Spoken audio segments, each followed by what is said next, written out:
Muling nanawagan ng palasyo na hintayin ang mga reformang ipatutupad sa Bureau of Customs.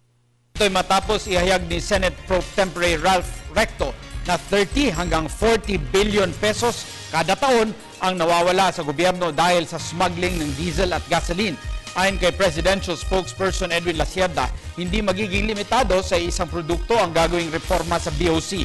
Ipinaalala rin ni Lasiada na ipatutupad na ng Administrasyong Aquino ang pagbubuwis sa mga oil products matapos matanggal ang temporary restraining order mula sa Court of Appeals. Smuggling nangyayari kasi because of that particular circular was restrained, hindi ka agad maka-impose ng tax ang DOF at that point. Pero nung nilift na yung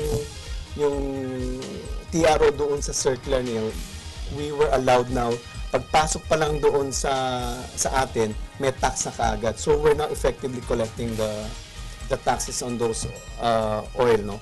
Now, kapag may tax credit siya, kung lalabas na lang siya, may tax credit, we will give the particular company a tax credit. But at least ngayon, naayos na yun.